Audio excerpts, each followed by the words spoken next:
All right, so we're gonna talk about the Diddy doc, the infamous Diddy doc. Lord have mercy. Before we get started, I'm gonna say my thoughts on this, and then if you got something to add, either agree or disagree, that's fine.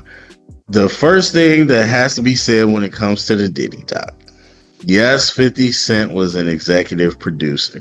Couple things people need to understand, and really just these two things that is the biggest. Number one, this documentary was underway before Diddy was charged for anything, or before that video of Cassie came out.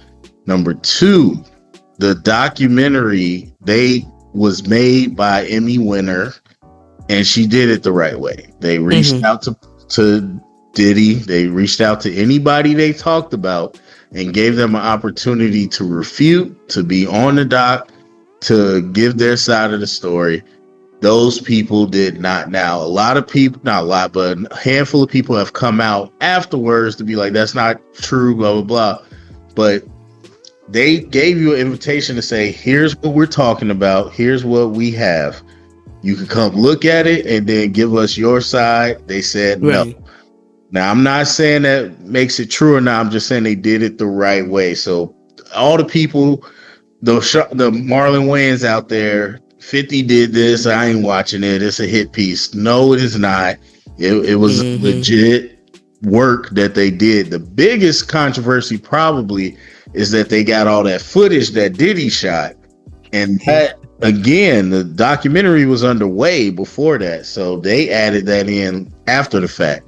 Right. And they got that footage the proper way. So it ain't like they stole it from nobody or nothing.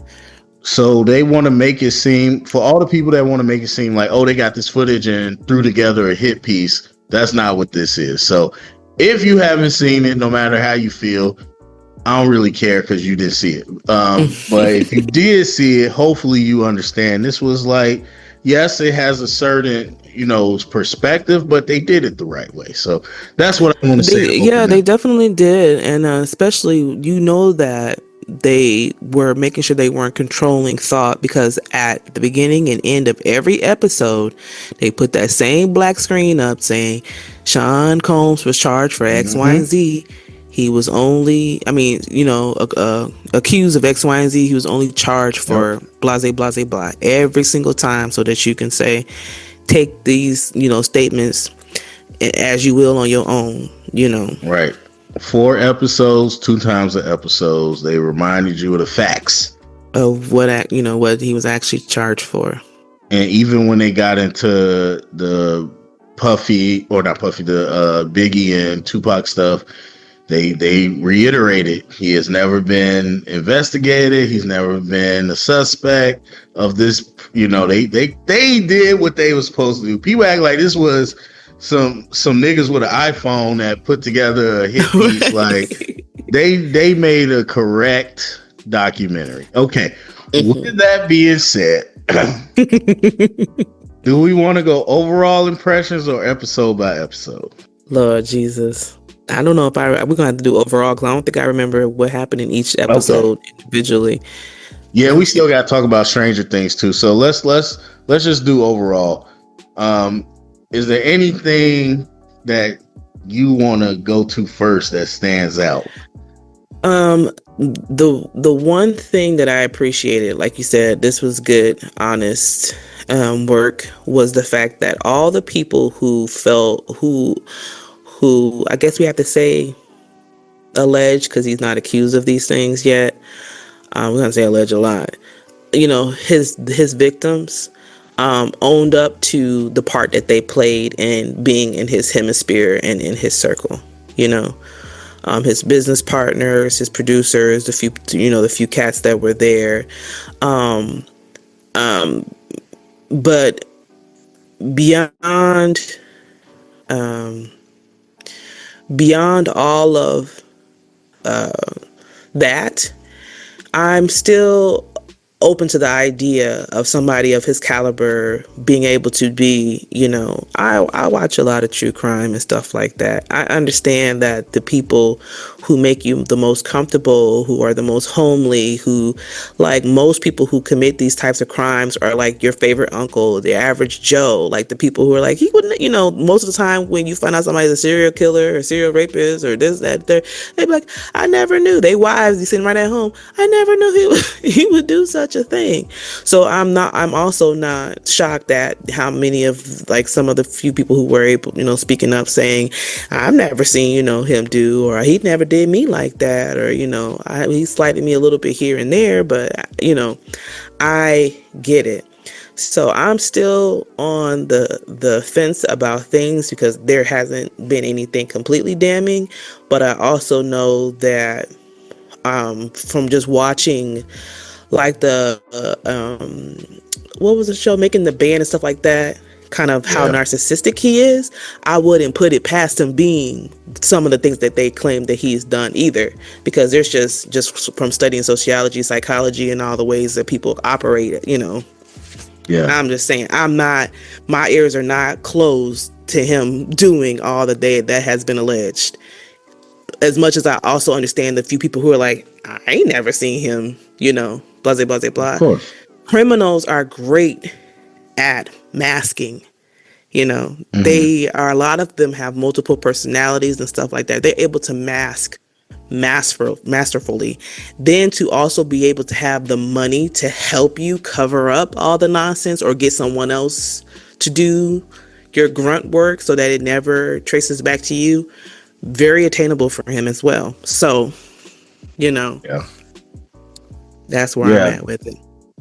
I think it's hard for me to not take it to his upbringing and to his younger rise to, whatever. Like you said, the idea of psychology and all that, like something that we are aware of and that we like to talk about. So when they mentioned earlier, because he started Mm-hmm. off dancing, they mentioned that like he was in Mount Vernon, but he was going to a private school. He wasn't considered like really someone that was cool. And they mentioned how once he got into The what music Capitol industry. Records. Mm-hmm. He was under Yeah. Andre Harrell, wherever Andre Harrell was at. I can't remember. Yeah, I can't remember the name, but once he got there, it was quick. But they mentioned that like he pretty much would like study, and he would like watch people and like figure out what was cool, like how to talk, how to dress, and all that stuff. Mm-hmm. And there's a lot of people that talk about the potential grooming with Andre Harrell. Oh yeah, And now that I think is definitely there because his track records got paper trails, and so does Clive Davis. They got paper trails behind their track record, and those are the people he was mentoring under. I'm sure he yeah, picked up a couple of ugly types of acts from them for sure. yeah. And at the time of the doc, I knew of Andre Harrell, but I don't know his, dirty laundry, which I'm assuming is out there because Russ's is. So because I just think, even to Diddy's point, like at that point you can't be that big of a oh, I want to say you can't. It's hard to imagine you are that big of a gatekeeper in a lucrative industry and you aren't giving into some of this, like, I don't know, God complex type stuff that you could get away with. But either way, they just mentioned that Diddy was a good study, and that Mm-hmm. kind of stuck with me. Like you said, whether it's serial killer, sociopath, any of that, Yeah, like people that know they how are to masterful. They would be watch. wonderful actors because Yeah, they people watch, they pick up on, they watched everything down to a T. How you chew, how your eyebrow moves, how you're this, how you whatever. They are like chameleons to change it to whatever they need to feed whatever urge or thing that it is that they're trying to do. And he proved that before he was the crazed maniac people assume him to be now. When he was just a kid wanting to be famous, what's cool, what's this, what's that, what do I got to do to who's the flyest, who's the this, who's the that.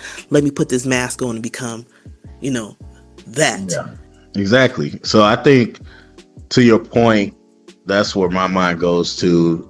Just whole episode one, just building up his rise, because I think that is very informative about a lot of the habits that he picked up and all of that. Mm-hmm. Um, but so then there seemed to be a lot of talk about Diddy prior to doing drugs and Diddy after doing drugs. Mm-hmm. And I thought it was funny. I started to just call these people monsters because I didn't know what to call it. But every time I talk about this, I talk about why it was so profound, not just for Diddy and what's going on, but I think it is a commentary on just society in general. And I've said to you before, there's a lot of Diddies. Like there might not be Mm-hmm. a lot on his scale, but there's Diddies in their own little social circle. You know, it might be a pastor, it might be a Oh yeah. coach, it might be a principal, it might be a, you know, whatever. There's a bunch of Diddies, and I'm like, it was funny because I was thinking of the people that I would call a Diddy or a monster, and both, like several of them were also like drug free, alcohol free, and I was like, I don't know if that's a coincidence or what, but they said Diddy was drug free, alcohol free. He didn't like none of Mm-hmm. that. And then at some point, obviously, it switched, and he was big into drugs and alcohol and drinking and all that stuff. So, but it seemed like they talked about how after the drugs is where he really got into like the more sexual assault type stuff. Mm-hmm. So, what'd you think about that? I think about, so there's a few things that you said. So on your point about there being a lot of people who have Diddy's traits in everyday life, absolutely. As a numbers gal, y'all know me and my numbers. You don't get, you know, four out of five women experiencing this, and you know, two or three out of five for men, whatever the stats are, with just not only celebrity types of people moving like this. Everybody knows people who move like this, and everyone doesn't address it because no one wants to be blamed or for complacency of, you know, oh, I'm not responsible for, you know, that's them. But y'all have all seen people participate in domestic violence or this, that, and the third, or you know what I'm saying, and you look the other way. You know what I'm saying? So I get frustrated with people acting like they would have done something, that, you know, called these people who are in the documentary goofies and stuff like that, or y'all sat there and watched it, y'all ain't do nothing about it, y'all not brave, not yet. But everybody walks around all day doing the same exact thing. There's no way that these stats are this high and you don't know somebody who Yeah, operate like that. You see what I'm saying? yeah, There's no way you've been out with your homeboys and you tried to talk to a girl and she was like, no, no, no, you know, fuck that bitch. You know, now he calling her all out her names. You've witnessed that. It was like, hey, bro, he just tripping, right? yeah, You, yeah. so stop acting like y'all are so honorable and y'all would have did something. Them folks acted the way any other person act in those situations. They look the other way and say, I mean, what am I supposed to do, right? Yeah, you brought up exactly what one of the things I hear a lot is people that are detractors, especially they're like, either they're like you said, these people are like, why y'all coming up with this now? Y'all didn't say nothing back then. Yeah, y'all not benefited, so now y'all talking, which Mm-hmm. borders on victim blaming. Yeah, but it But is victim then blaming. Oh, y'all just need some money now. Oh, y'all broken now. Y'all just need some money. But then there's other people that are like, y'all not heroes. Like, y'all were enablers to this. Like, you coming out Mm-hmm. now is cool, but there also needs to be a reckoning of like your part that you played in hurting other people Mm-hmm. until you got hurt. Like, so that just brings up that thought. But But it also goes into the fact that people have to acknowledge with these folks, if you believe this person to be as powerful as he is, how much of yourself are you going to sacrifice, or your livelihood? Because if they I mean, the theories behind Diddy is that how many people around him that had problems with him died of pneumonia and stuff like that. If this man can buy medical examiners and lawyers and music this and that and the third, and take your career away and get you blackballed and all of this stuff, these people would have been scared. These people I would have would. been scared. Why are y'all? I don't like the fake bravery. Like, I would've, it couldn't have been me. Like, are you joking? Y'all Yeah, would have been just as terrified of him as anybody else that was in that circle. to your point, whether it's like people who do this in their everyday life or if it's just people that are victim blaming, I don't like that either, when people will be like, it would have been one time and it would have been this and that. Like, not if you think this man could get you killed. Like, what are you talking about? Like bump just the money. If you was in his circles and you knew, because that's the thing, everybody and their mama that's a celebrity is like, well, we all knew about it. Even people that's not celebrity, we always heard about it. We always knew this. This Right. is Well, I mean, in old. the community, his Like, name has been running rampant for years. I'm like, so if that's true and y'all knew this so much, why wouldn't people be scared to talk? Like, what do you like? Of Exactly. That's course. the point I'm getting at. Of course, if a man can have his name ran through the mud for 30 years for being a nasty, gruesome, raping, drugging, something, and you never see him get locked up, terror, scared, fear, knees knocking. What do you mean? It's just like people All the stuff that this man supposedly did, and he ain't never went to jail once. people talking out both sides of their neck. Like, we already knew this. This ain't new. Like, we know about Diddy, and then wouldn't have been me. Why I wouldn't did that? I would have. But no, you wouldn't. Because if you saying all this is known, then you wouldn't act it like that. You would have been. You would have been a nothing in history that nobody ever heard of, or you would have got like, that's it. That's only two options.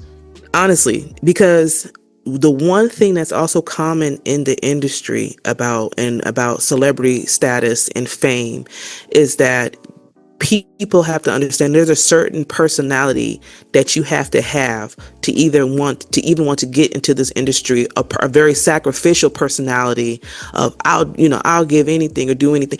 A lot of people who end up being celebrities, they have that like trait of not giving up and willing to sacrifice and willing to do whatever it takes to get to the top, i.e. why the industry has the what's the word I'm looking for?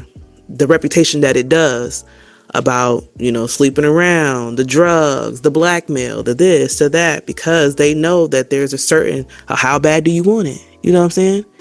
Yeah. And there are plenty of people who they hate to admit it to themselves, who are willing to turn the other cheek, look over the shoulder, do a little bending, you know what I'm saying, to get to, some unreluctant bending too, whatever it is. In this case, unreluctant bending to get to where they want. And I think that the producer guy had kind of the strongest story, because he was just like, I'm thinking of course I'm waking up and feeling weird. And I know a lot of people made a real joke of him, but I honored him saying, like, I thought I was doing something big. I thought I was taking my career to the next level. I think that was the most honest thing. Any of him being able to say that I know that something was going wrong, but I was willing to sacrifice myself because I thought that I could, get into the industry, make some money, and be able to forget this later. I'm thinking that I'm about to hit my millions and I could cry about this in the shower later, And like, it's funny that he was the one that everybody picked out to make fun of. Like you said, it was probably the most honest. Like, I pushed my coworker to watch this, and that was one of the first things she brought up.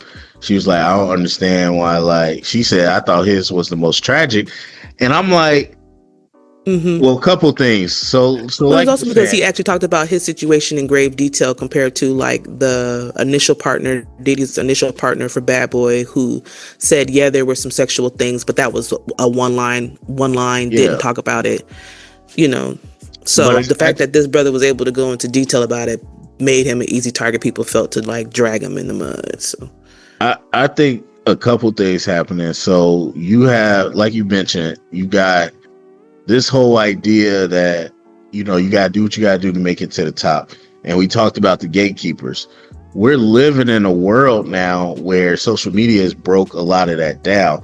And I'm not saying it's perfect. And again, I always go back and forth about social media, but that's one positive thing that it did. It broke down a lot of power structures because you don't have to go through these gatekeepers to, get Anymore, on. yeah. And so, but the thing is, you get a lot of people saying, I would have did this and that, are people with platforms, people who have audiences, maybe celebrities already.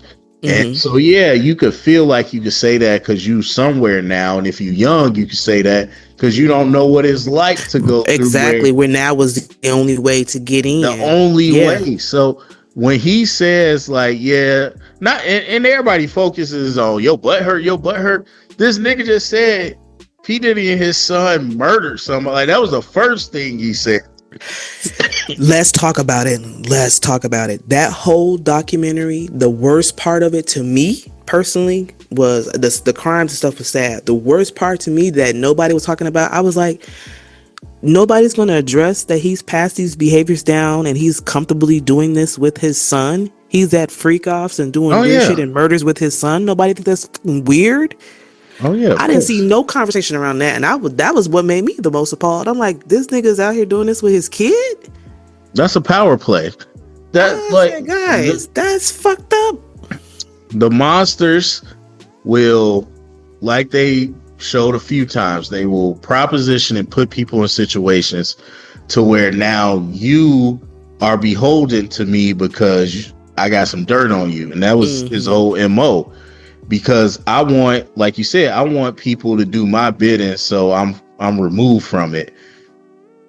Having a kid is the ultimate cheat code because you're like, okay, they get of age, they have allegiance to me no matter what. I don't even have to have dirt on now. So yeah, I'm gonna mold them just like me, and now I got a couple more me's. And look, we saw in the footage when he, behind the scenes footage, he with his kids, like them his road dogs. Like, okay, do this, y'all do that. Like, those is just many versions of him. But anyway, so the first thing Rod, I think Lil Rod, whatever his name, he talked about was the murder. People skip over that, but so yeah, it's the whole social media advent where people are not realizing the situation you in back in those times. But then, like, the man said, yeah, this was this and this was this, but it's Diddy. What I'm gonna do? Like, this is my shot. That's exactly how everybody is. And people to say otherwise, you full of crap. Because the thing you reminded me of, and I don't know if you watch Quiet on Set, the Nickelodeon documentary on HBO. I didn't get around to that one, but I remember quite a few clips from it. Yeah. But it was like the second version of the all that cast. They had like a skinny black dude or whatever, and he was on the documentary talking about how his mom didn't play all that. Like, he said his mom was there. She was like, if stuff was off, they hate that. He'd be there. And Kiki Palmer too addresses some of that stuff. But he said he eventually did not get his contract didn't get renewed, and also he couldn't get work because people was like, they don't want to deal with his mom. And he talked about how he grew up resenting her and all that. Now that he knows all this, he's trying to reconcile. Yes, I saw this interview. Yes, yeah. But my point is, like, when everybody like, I would have did this and that, you would have been erased from you would have been blackballed. Like instantly. Yeah, I think you could personally feel cool, but you ain't gonna be no hero. I would have did this and that. If Diddy did this, I would have did that. You would have been dead, or you just would have been blackballed. That's the only two options. So people talking about like they would have overcame, you would not have overcome nothing. So I'm trying to tell you, yeah. So that was, yeah. The whole having his kids roped into it was the part that was like, because I know for a lot of people, even in the streets, like drug dealers and kingpins and stuff like that, they even try their best to like not show their kids or their family that side of them, you know what I'm saying, like, or they might know, but they try to shield them from some of the harsher part of their lifestyle that they're participating in. So the fact that you just like, yeah, me and my sons out here raping and drugging and murdering and what? Like, I don't know. That was disturbing to me. And also that was disturbing is during this documentary, the one that he was making of himself, like all of that fake praying and oh God, this, that, and the third. The fact that people can put on those, acts so fast and say those words so confidently, knowing that well they don't believe that stuff. I'm like, come on, you ain't said nothing about God ever, and all of a sudden, if God wants it for me this way. No, I believe he really believed that. I do believe he believed that. I don't think he was. He might got a complex. I think first he compared. Or you never know with him. Christ. He might be talking about a different guy. you know. He compared himself to Jesus Christ. And,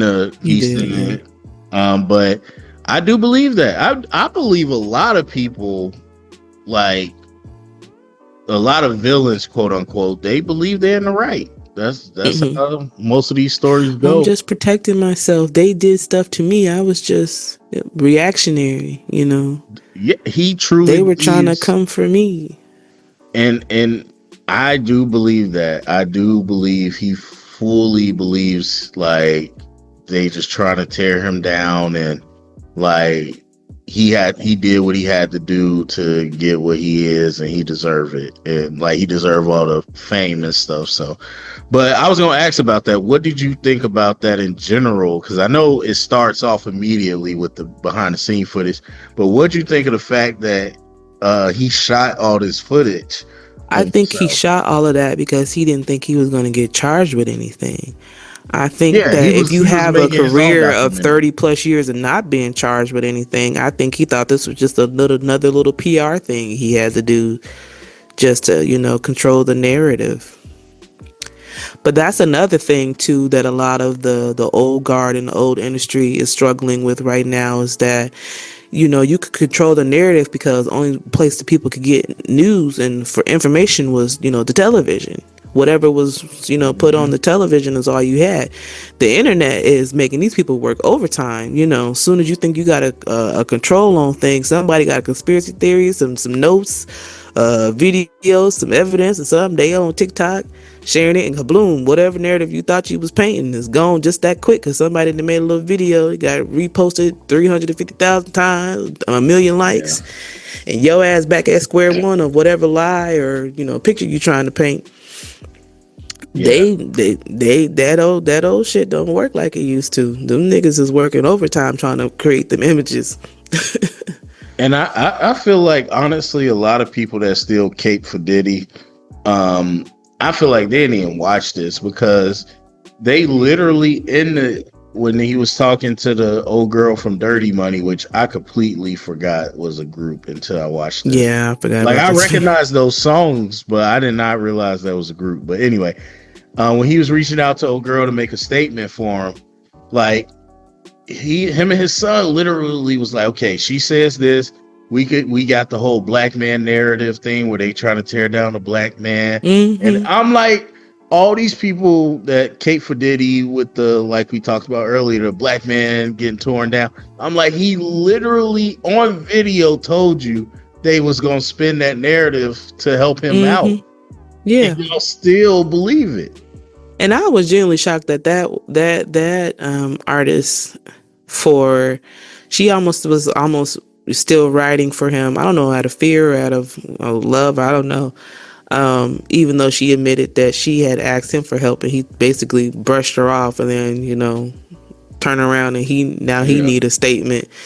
But I wonder where that sister stands, because she was one of the ones who was more so still protecting him in an essence. I mean, but that's the other part when people say it's a hit. I couldn't tell if it was fear, or if she don't want nothing to happen to her family because she is in a particular situation that is easy to, F over for her, with her not being able to. I think she said she was in some type of legal battle with custody for her children. But the thing is, like, and again, that goes to show this was a real documentary. Like, they didn't cut her out. They put people in there that defended Diddy. But Hmm. my thing is, she didn't have any consequence to lie anymore in my mind, unless Diddy gave us Hmm. money on the low. But she already made the statement, and he already got, his trial's over. So if she Hmm. wanted, she could be like, no, I only said it because of this. Oh, But yeah. That was she a shocking said, thing to me also. The juror who said that she oh, didn't well, yeah. believe the other woman because she was like on the stand crying too much in the theatrics. She thought that it was fake. I thought that was interesting because usually, when people are operating in victimhood and they're on the stands, a lot of times people, that's the win over, something happened to you and it's making you emotional to, rehash it or rediscuss it. So to hear that the jury was like, that bitch is lying.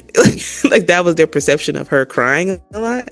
I thought that was interesting. And I'm like, without that thought, that point, excuse me, made me realize like we as a people, like what motivates us or what we call red flags, green flags, blah, blah, blah, blah, is shifting. Because had that woman been on the stands in 1920s, 30s, 40s, they would have been like, oh my God, she's a monster, lock his ass up.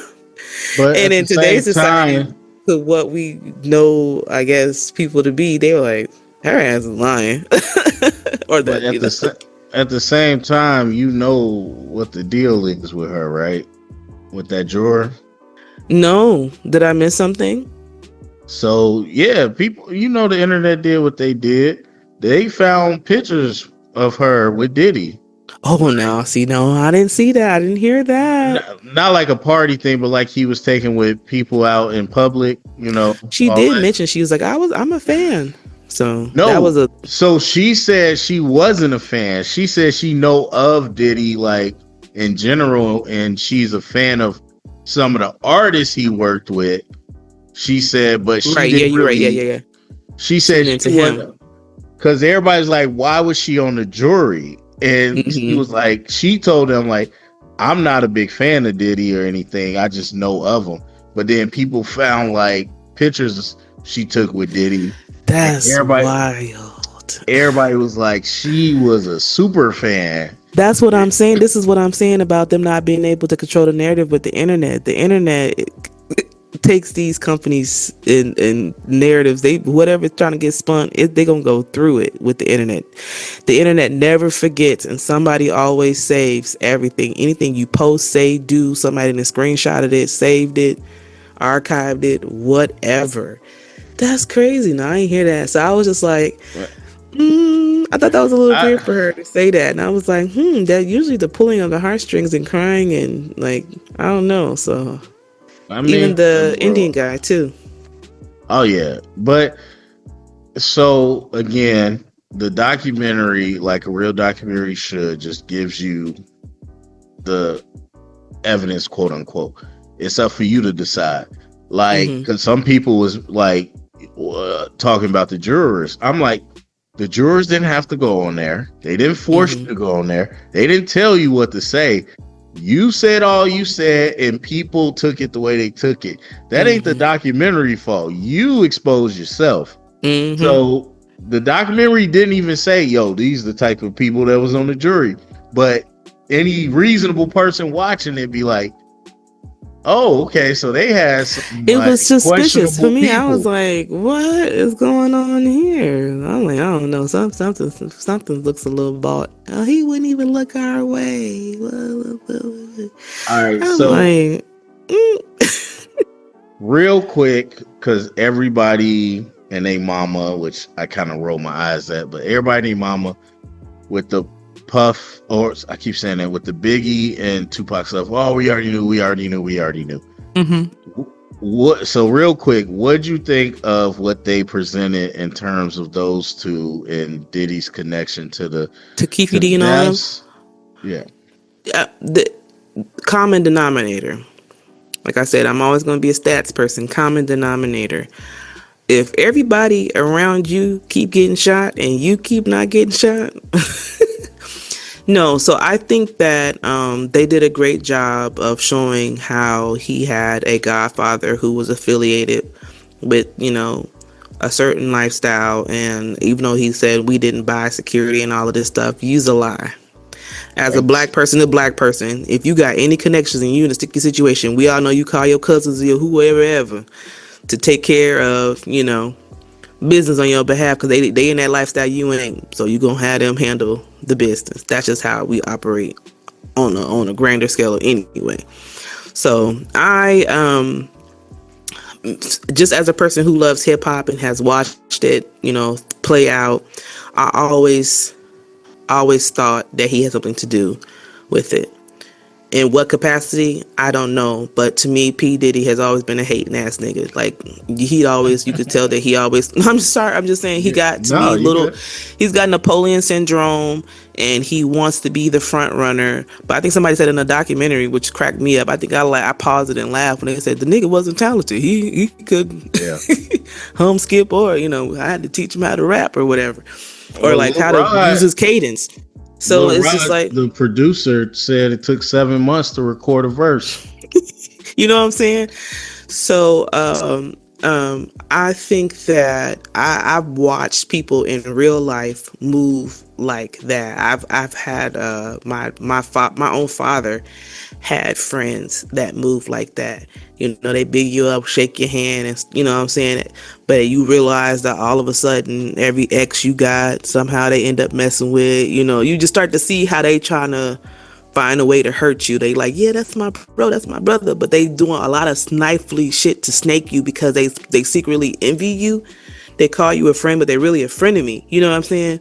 They're in this silent competition with you that you don't know about. You think that's your real brother, but they snaking you. And he definitely has his whole career for me as an onlooker has given that energy of like a hating ass nigga who's just like, you know, especially with Biggie having a non-traditional look, you know what I'm saying?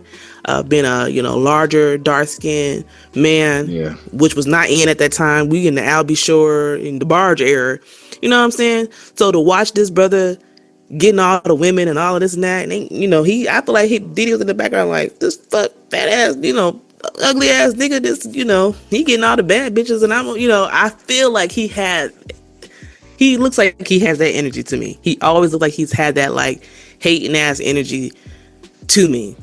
And so I feel like there was definitely a frenemy situation, and anybody he felt outshined him or sunned him or punked him in any way or made him feel like a small person. And I feel like he just had these silent beefs with people and he would just act on them. So in what way he participated, I don't know. Do I feel like he has something to do with some stuff? Yeah. Yeah, he gives that. And that's just a theory, allegedly. He gives that to me though. Yeah, for me, I'm not a hip hop historian, maybe like I should be. So hearing everybody, like, as soon as you say something, people lash out at you. We already knew that. We already heard that. Like, I didn't. And I text you in the group chat and stuff. Like, there's so much I didn't know. Some of the Tupac stuff, it refreshed in my mind, but the Biggie stuff I knew nothing about. I knew none of. I remember him saying he feel like he gonna die, like that interview. But I didn't know nothing about the Biggie stuff, the idea that his contract and he might. I mean, they didn't say he was gonna go to death row, but they was like death row wanted him, and there was so much sticky stuff. And also, like, the one thing that always made me peculiar is that usually, like, the parents will always, respect the friends of their slain children. The way that Biggie's mom has always hated P. Diddy, yeah, you know what I'm saying? Like, she knew she was yeah. a little woman who didn't have the power, but the way she has always hated him has always been the reason why I was like, something's up. You know what I'm saying? Yeah. The truth will come out one of these days, but something is up because for Diddy to be painting himself to be The Best Friend, the song with Faith Evans, Every Step Out, all of that. Yeah. Out here tap dancing and stuff in the name of brotherhood, saying I miss my homie, and his mama And hating you the way she do. It's not yeah, adding up. You know what I'm saying? So I knew there was yeah, some slighting that was going on that wasn't uncovered at that moment when we were younger. But yeah, yeah. moms be knowing. Real quick, I'll say because the manager of the Christopher Wallace estate came out said it was all lies about the funeral, but people, number one, again, this is a person that was reached out to. He could have refuted. He chose not to. Number two, there's a lot of discussion and rumors about his beef with the family, and he was mismanaging funds on their end. And number three, people got to realize, I think the documentary set it up like, oh, we're going to take it out of his royalties. I don't think that's exactly what it was. Like, it's a shell game. The Kirk guy told you they move money around all the time in different ways. If they wanted, like, not They could have easily did it literally, without the family knowing. not literally Biggie paid, the family paid cash for the funeral. That's not what they meant. They just saying they moved things around where the bad boy did not have to pay for that money. They recouped it somehow. And Right. so that could be taxes, that could be a lot of different things. So I gotta say that because a lot of people saying that was a lie, and I'm like, I'm not sure. Right. And also for the estate, for them, it could very much be a not true statement because like the gentleman said who was making it, he said that they asked him to do something and he was unwilling to do it. So that doesn't mean that it got done. Like you said, you just said, it probably got reworked a different way. But he was saying that he was asked to do something that he thought was unethical. He decided not to do it. He gets fired. Was asked. He said that Diddy asked him to change a page in the contract after Biggie died because nobody would know. They like, you already signed it, just change the language, and he said no to that. So I don't know. But yeah, there's a million ways they could have moved some money around where like they didn't pay for that funeral. But either way, he came out Faith Evans and all that. And I remember that as a young kid. I didn't really know what was happening, but I grew up with that, and I feel a little disgusting that I was all, into the every step you We take bumped the fuck just, out of that song. It was like, man, R.I.P. Biggie, and now to find out, how it is. But anyway, so yeah, for me overall, a lot of new information, like the KD and all that, like a lot. And to me, I'm gonna just be honest, I believe all of it, but I believe everything at this point about Diddy. Yeah, well, the thing about it, outside of the P. Diddy documentary, the whole Keefy D conspiracy and all of that stuff was alive and well for like the last 3 or 4 years. You know what I'm saying? Like, so that, I mean, probably even longer than that, because I'm losing time with the pandemic. I don't know. It might have been post-pandemic. It might have been the last 5 or 6 years. I don't know. It was new for me, but his trial coming up this year in 2026, I think in May. So we might be learning a lot more. We might be learning. That's what I said. Well, we will see how the dice gets rolled. But at the end of the day, I think that nigga is guilty, even though he didn't get charged. So, to wrap this up, I went down a crazy 2-week rabbit hole. This consumed my life. So we gonna do a speed round. I'm gonna tell you some of the stuff I heard from outside of the doc, and you just tell me if you believe it or not. Oh Lord, okay. Now, one thing I will say is that while people are like, "Why y'all talking now? Why y'all talking now?" Kurt, Mark Curry, the rapper / writer, Gene Deal is probably the biggest name, former security guard. There's a lot of people, they wrote books decades ago right. There's a lot of folks let's stop lying. They've been talking. Y'all weren't hearing it. Yeah, they were talking and y'all weren't hearing it. Y'all thought they were just somebody trying to make some money off with some lies. Right. So it shocked me to see because I'm hearing these interviews and Now shorts, that the evidence coming, snippets. all of a sudden you're like, we wasn't a lie. Oh shit, we should have brought that. I'm seeing all the snippets, and I'm like, oh, that's interesting. Then they happen to mention a book. I go on Amazon. Book came out 10 years ago. I'm like, oh, they've been talking. So don't be everybody just came out the woodworks. No, they've been talking. So Them birds been humming a long time. all right, so this one hurts my heart. Only Abrisha knows how much this hurts my heart. Lay it on me. So Shake Your Tail Feather, the whole song, including Diddy's verse, Chopper from the band said Diddy stole that from him. I wouldn't put it past him. He ain't write none of his shit. He said that, I forgot the artist. Chopper said he was working with some artist in Diddy's daddy's house or whatever they call that spot. They had the beat, wrote the song, and he said Diddy's verse was Chopper's verse. Diddy heard it and was like, that's mine. I wouldn't put it past it. Take that. I wouldn't put it back. He didn't write none of his He didn't write none of his stuff. He was not an artist.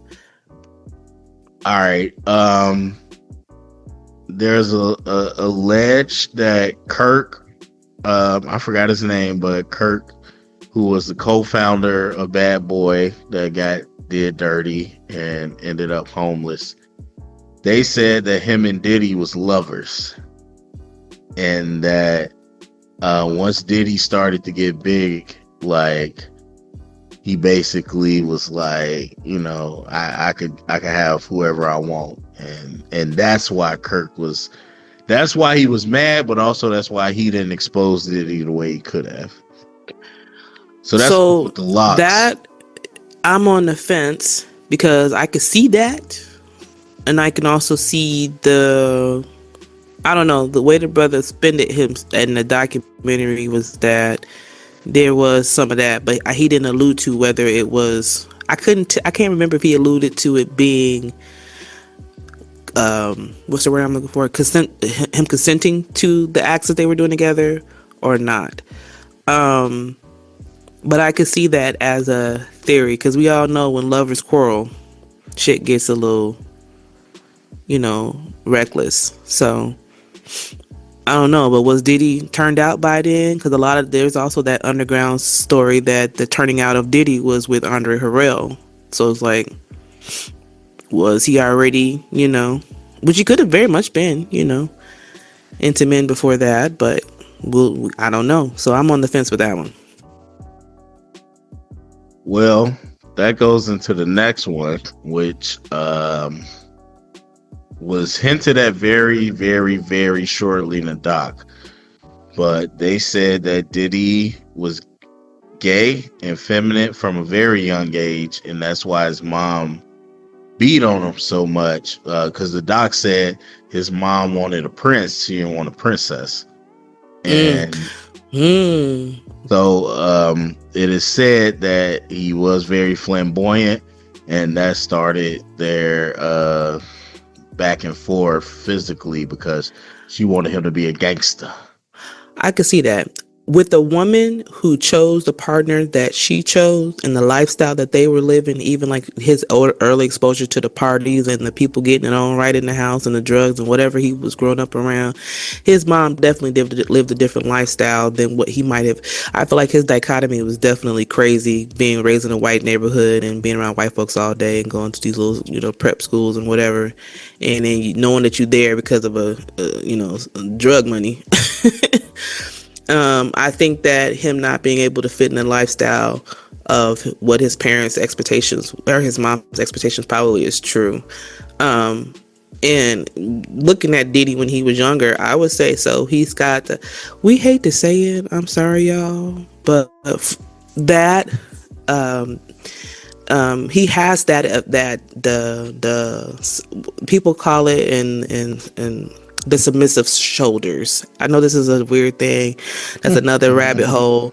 But Diddy has that kind of look that, they say, oh, we are analyzing LGBTQ's community now. Like, how do you know if with somebody, like, what are the things? And we all talk about the gay voice, the certain walks, the this and that and the third, and the submissive shoulders and all of that stuff like that. Like they have this certain posturing where you could just see, and that's people like, how do people find out who to, like, how do groomers or something know who to groom? Like, how do they know which kid to choose, or how do they know blah blah blah? And they go into these discussions of these phenotypes that blah whatever. Anywho, looking at young Diddy with the Gumby haircut, and he's small and petite, and hey, hey, hey, hey, hey. you know what I'm saying? I would have clocked him ass. But hey, that's just me. That's just me. Hey, he would have been on the fence on in my questioning. I was like, hey, brother, y'all sure he like women? All right, last one. I could probably do a bunch of these, but this isn't one story, but it's a couple times. It was said that certain people walked in on Diddy basically giving top to some really powerful white men, old white men. Mm-hmm. This would include his mentor that helped him start Bad Boy. I forgot his name, but there was a lot of rumors about what he did for that money. But they said that Diddy's sexual favors and evidence spanned it past the U.S. He had some real powerful white men that he was giving it up to.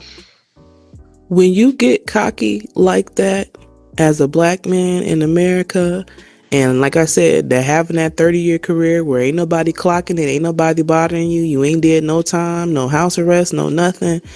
You got to be putting it out. Like I said, with the grooming that has the paper trail with his mentors and stuff like that, I wouldn't put it past it. I think that stuff is absolutely true. He hurt people.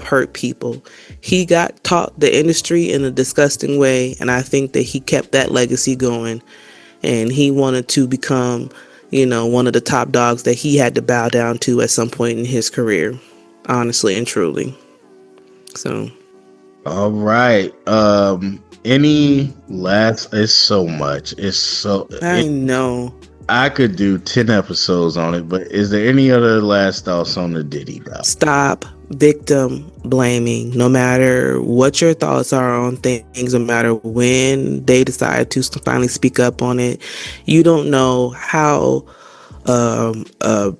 what it takes to do it. Shame carries people a long way, and this is coming from somebody who has had to experience sexual violence. I don't think I told my parents until I was 21. I think 21, and I experienced it from the ages of like 8 to 12. So you don't know how shame will force people into a corner. So in these situations, it's unfortunate, and sometimes, yeah, it might be 20 years later, you know what I'm saying? But if that's when they get brave enough to speak out, that's what it is. And I don't think that now I'm a dark sense of humor person, so I don't mind the people joking about certain stuff. It is unfortunate. It's, people consider it tasteless and stuff like that. It ain't for everybody. So I'm not going to lie. I've kikied and cackled at a couple of jokes here and there about the situation. But I also get the people who get offended when people are like, it's nothing to joke about. Yeah, technically, but sometimes you got to laugh to keep from crying. So, hey. Yeah, I'm as somebody that went through sexual harassment stuff, especially as a man, I would say document. It's 2026 now. I'm so used to 2025. It's 2026. Document. Yes. I can't sit here and say I'm chest out what I would have did. I could tell you I stood on business in my situation, but only because I wouldn't say played along because that's gonna sound wrong, but I played dumb long enough to get enough evidence that if I had to pop some stuff off, I was gonna be safe. So paper that, and that's what my mom always say. Keep a paper trail. Something gets fishy, start documenting. It's too many ways to keep evidence these days, so make sure you document. And then the last thing I'll say, and the director said this as well, I saw the interview. And it might not be the best thing for everybody to hear, but I felt the document in a twisted way gave flowers to Diddy. To look at the amount that he was able to achieve, his place in Black history, because at the end of the day, we gonna have the debate about art versus artists and all that. It comes up every Like time. Yeah. R. Kelly, whatever. I R. kind of roll Kelly, my Michael eyes. Jackson, Bill Cosby. I kind of roll my eyes at R. Kelly because I'm not invested. But with Diddy, some of my favorite songs got Diddy in it, and I still play them. And Diddy Bop, and like even to get the cheesecake, knowing that it was real bad. Right. It's What just I'm gonna moments. be interested to see is the downhaul from this, because we know, like I said, old Hollywood is dying. The old guard music industry is dying. There's a lot of people getting exposed and stuff like that. And so I'm wondering in hip hop how this case will be pivotal to those who might be affiliated, involved, or similar in character, or maybe he's whatever secrets he's holding. Do you think that he's going to come out with the vengeance of trying to expose other people? I'm thinking about even the president with the Epstein files, and how you got people like Bill Clinton, like, well, if I'm going down, old Bill said, if I gotta go down, I'll take everybody down. He said, release all the pictures that got me in it and look at everybody who's in the background with me. I'm wondering in this situation in hip hop, because there's already been speculation, and Lord, I can't take it either. My heart hurt that people are talking, on Busta Rhymes' case and people like that, like, oh, yeah, he's another one that's, operates and likes the Bati Boys and all of that stuff. And, people starting to dig. It's like the internet is now starting to dig into all of the, the old hip hop guys and seeing if they are part of this type of scene, trying to see if they can prove that you're an affiliate as well. I'm curious how that's all going to play out in the long run. And Busta Rhymes is my favorite rapper, so it's gonna hurt me if I find out. Yeah, we'll see what the fall. We'll see what doing the some fallout unsavory is. things. We'll see what the fallout is when Diddy get out. But yeah, I just want to wrap it up in a very nuanced way to say that I recognize like the impact he had. Whatever he was doing in the background, whoever he stepped on and stole from to make it happen, what he made happen, like it to be around so long where stuff just kind of seems normal. Like, yeah, Sean John, okay, yeah, Ciroc, yeah, but no, those are real. He really made moves, and he was really a figure in all our lives, and that I understand why so many people can't let it go right now. I'm not saying he's right. I'm not condoning Diddy. I'm just saying, like, you do have to step back, for better or worse, like our founding fathers or anybody else. All the flaws, you got to step back and be like, this is his imprint on history. And I felt like I walked away. It was a culture shift.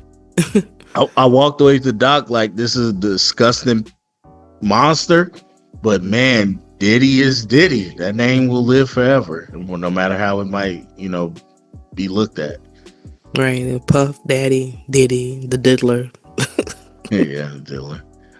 All right, we about to switch it over to the Stranger Things, even though it seemed like we was just talking about some Stranger Things. Yeah, definitely was talking about some Stranger Things.